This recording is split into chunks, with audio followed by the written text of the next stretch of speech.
Zero tolerance was interpreted as the policy that separated children from their If I get arrested for DUI and I have a young child in the car, I'm going to be separated. When I was a police officer in New York and I arrested a father for domestic violence, I separated that father Mr. from his Holman, family. with all due respect, legal asylees are not charged with any crime. When you're into the country illegally, it's violation 8 United States Code 1325. Seeking asylum is legal. If you want to seek asylum and go through the port of entry, do it the legal way. The Attorney General of the United States has made that clear. Okay. This former ICE chief just obliterated AOC's lies to her face in Congress. She was left speechless. Mr. Chair, I was looking, how did we get to this point? How did we get to this point where we take children out of mothers' and fathers' arms? And, it dated back, family separation in the way that we have seen it, where we take children away from their parents without due process, began last year under Secretary Kirstjen Nielsen. But I had to dig further, and our staff dug further. But where did this start within the administration? She implemented it. And we found a memo. It dates back to April 23rd of 2018, where there was an official recommendation to, quote, pursue prosecution of all amenable adults who cross our border, quote, illegally, even though this applied to legal asylum seekers in practice, including those presenting with a family unit between ports of entry in coordination with DOJ. Here is the memo that I would like to submit to the congressional record. And so I looked at this memo, and it seems like this is the source of it. And it seems as though, Mr. Holman, that you are the author. It says here from yourself, Kevin Michalinen, and Francis Cisna. Is this correct? Did you sign the memo?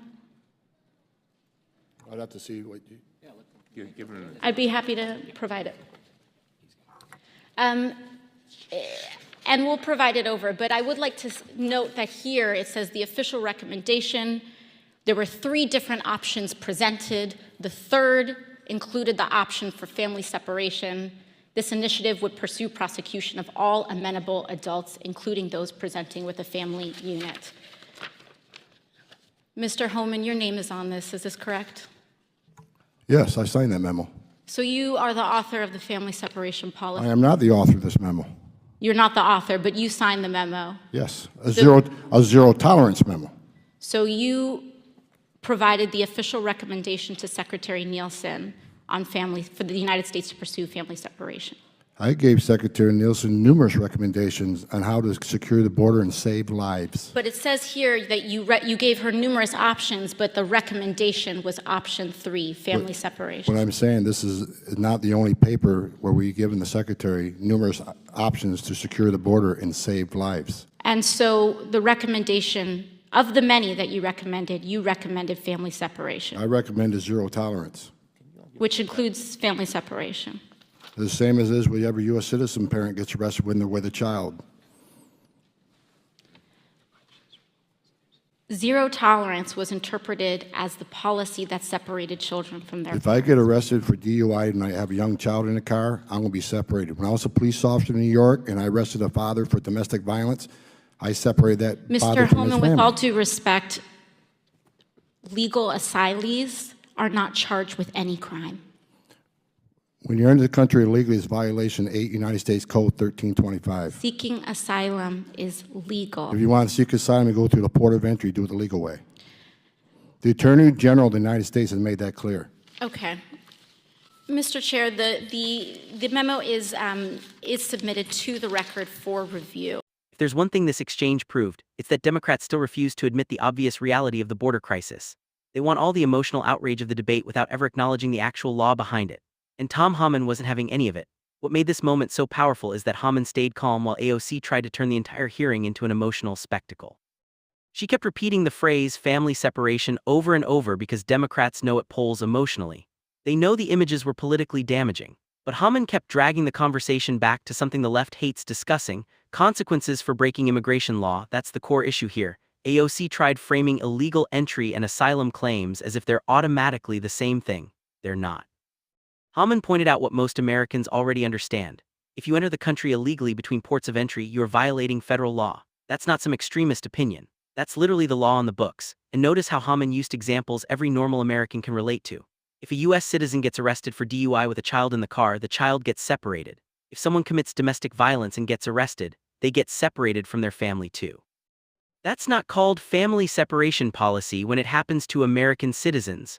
That's called law enforcement. But somehow when it comes to illegal immigration, Democrats suddenly want a completely different legal standard. That's what Haman was exposing in real time. And this is where the broader political hypocrisy becomes impossible to ignore. Democrats spent years attacking border enforcement officers as cruel, heartless, or even racist for doing the exact job Congress assigned them to do.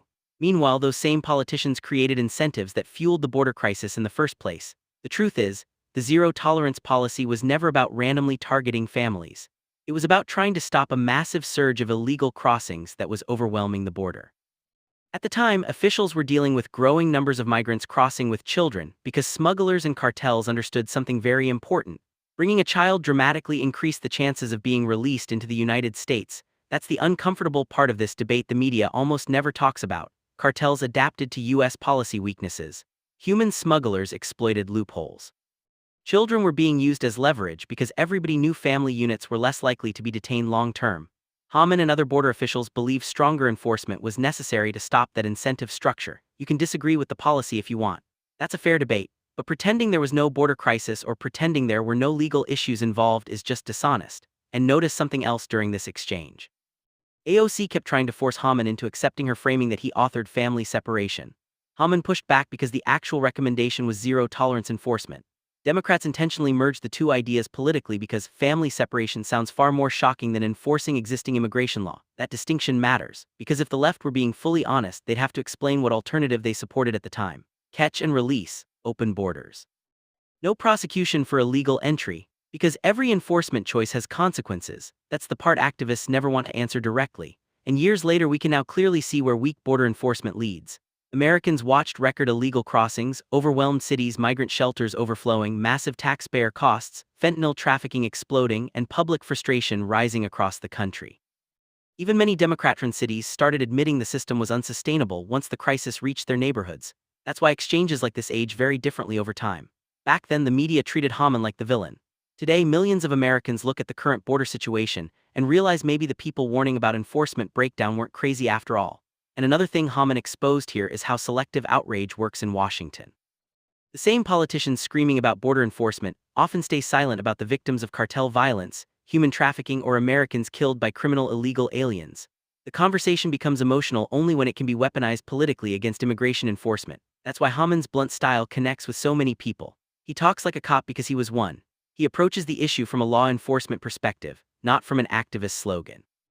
And whether people like it or not, a huge percentage of Americans still believe a country without borders eventually stops functioning like a country. That's the larger battle underneath this exchange. This wasn't really about one memo. It wasn't really about one hearing. It was about two completely different visions of America.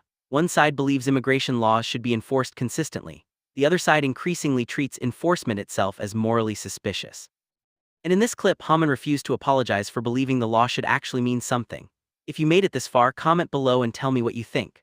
Was Tom Haman right to defend zero-tolerance enforcement, or did AOC expose something bigger here?